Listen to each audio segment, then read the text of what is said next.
Welcome to Trench Diaries. Iron Coffins. Part 3. When the silhouette of Königsberg had sunk below the horizon, the captain ordered the 3rd Seamen's watch to the bridge. After leaving port, I had remained on the bridge to take in the moment.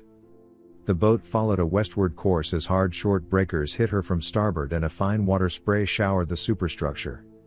I went down the ladder into the long narrow boat where everything was peaceful.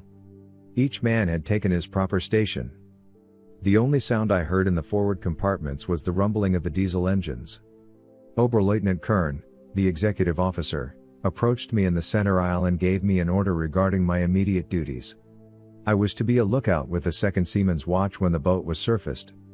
When it was submerged, I would do various jobs, like assisting at the helm or hydroplane station.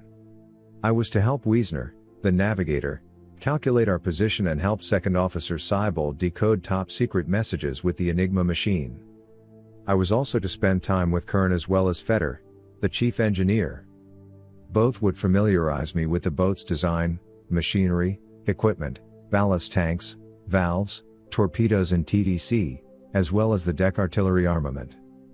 Kern urged me to spend my spare time studying the engineering manuals, so that I would catch up with the rest of the crew as quickly as possible.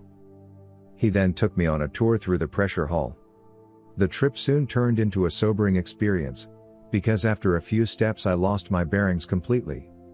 I banged my head against pipes and ducts, against handwheels and instruments, against the low round hatches in the bulkheads that separated the compartments.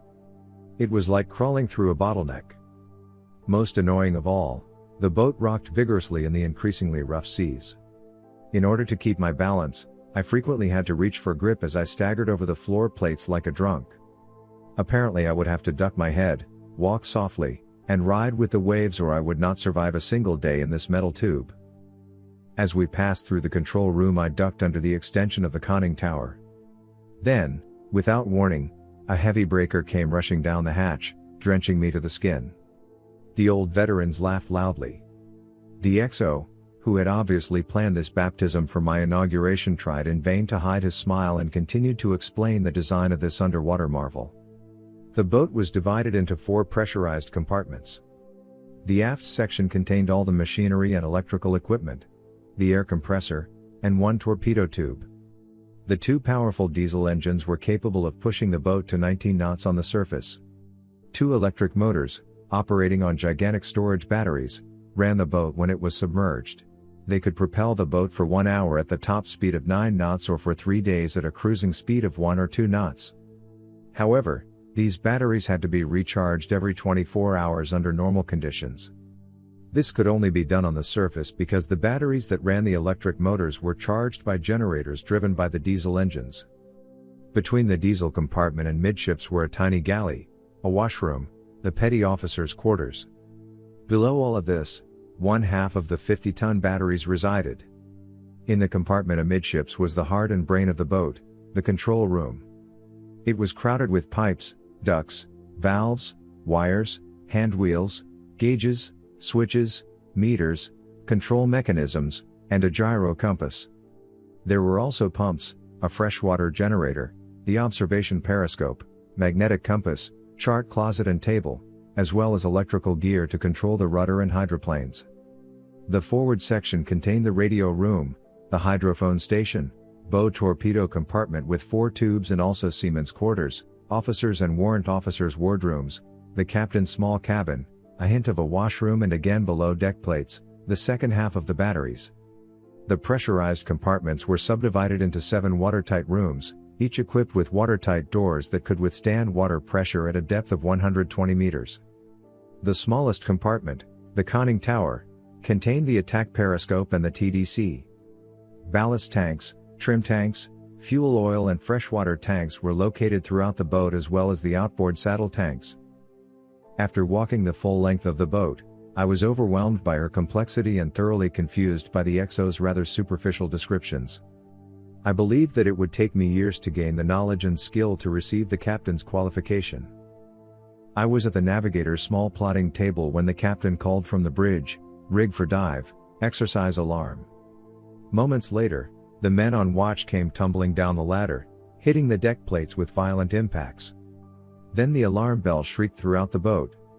To open up the main ballast tanks to the sea, machinists grabbed overhead valve handles and hung from them, using the full weight of their bodies to speed the opening action.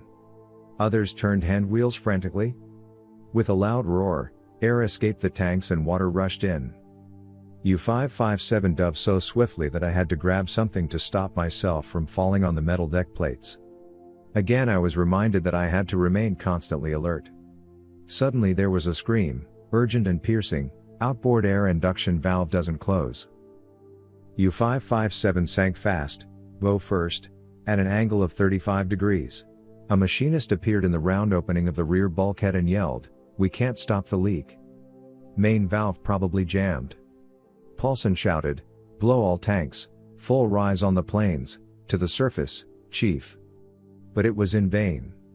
Within seconds the depth gauge went to 60 meters, then 70, 85, then 110 meters. Then the boat briefly balanced out on an even keel and suddenly began to tilt down at the stern. I was thrown aft until I grabbed an overhead pipe.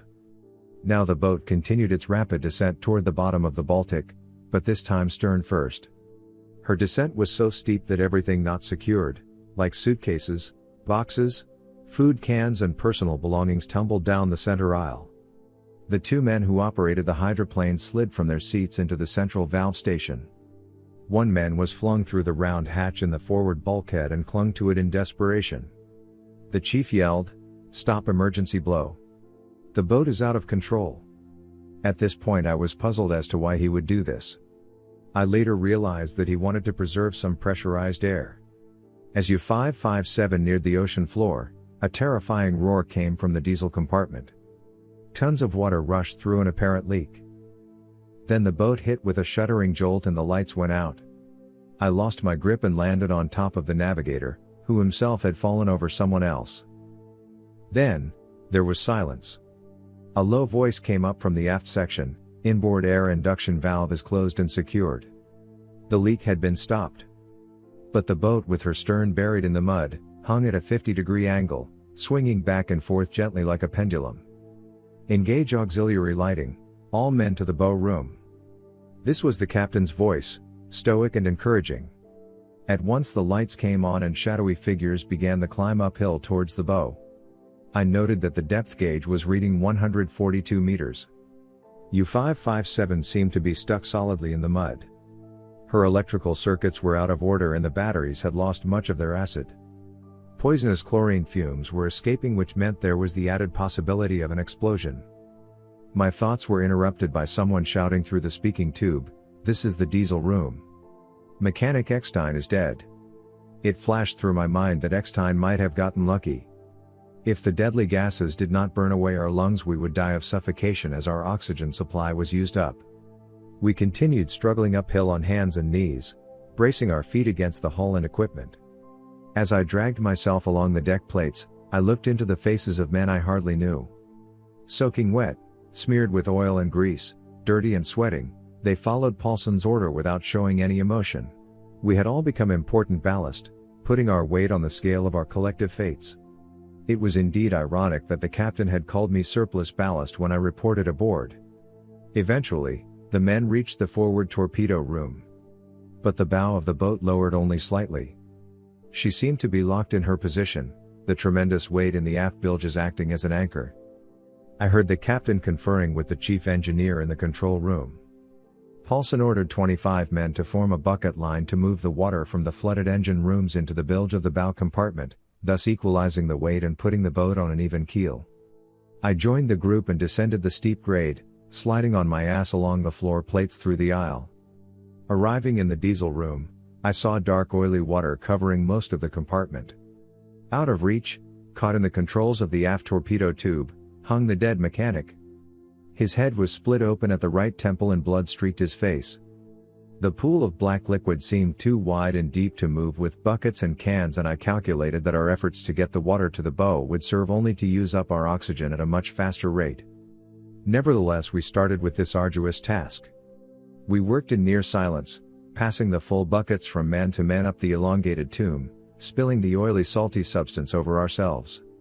Unable to hold any position for long, We skidded over the plates while trying to hand the full buckets uphill. Sometimes an empty metal can came flying past our heads like a projectile. Some men groaned under the load. Others uttered curses when the grimy water was spilled into their faces. This went on for 3 hours. We counted the buckets and cans in agony, 420, 421, 22, and so on. Another hour passed. With enormous effort we fought against fatigue and resignation, yet the water level in the stern had fallen only a little. But the containers passed from hand to hand in an unbroken chain, 582, 83. After we had put in 6 hours of hard labor, the second half of the crew took their turn. The air had become thick and it stank of oil, sweat, chlorine, and urine.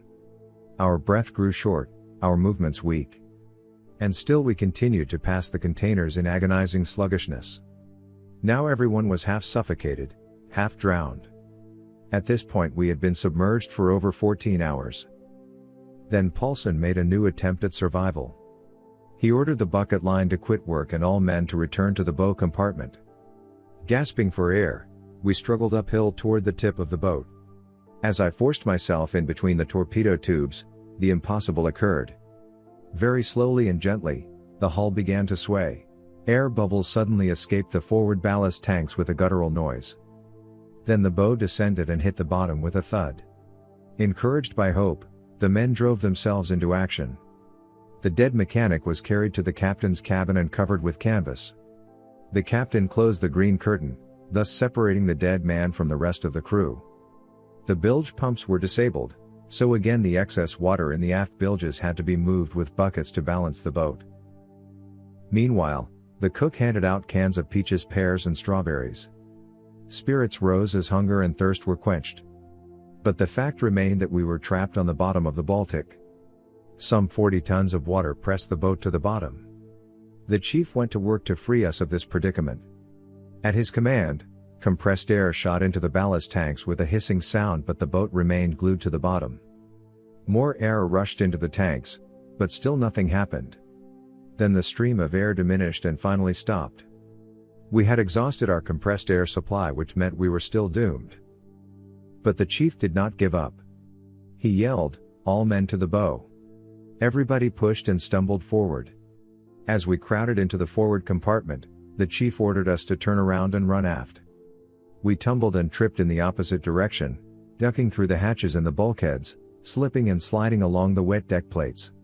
Arriving in the aft compartment, we heard the chief calling us back, and again we turned around and started forward blindly, like mad steers in a stampede. We gasped and coughed and ran. Almost imperceptibly, the boat began stirring. Then, as we poured into the bow torpedo room, the stern suddenly lifted. U-557 had rocked herself free. The men ran to their stations. Unbelievably, the bow lifted and the boat floated gently upwards in complete freedom.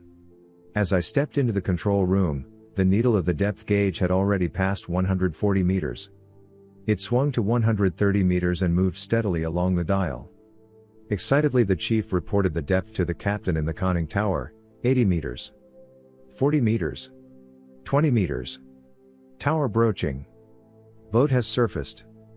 Paulson flipped open the bridge hatch, ending 20 hours in our underwater tomb. Fresh crystal clear air streamed through the hull, reviving every man but one. U-557 resumed her voyage to Kiel on the surface, where calm routine replaced the hectic ordeal. An inspection soon disclosed that a wrench was jammed in the outboard air induction valve just below the weather deck. No one knew how it had gotten there.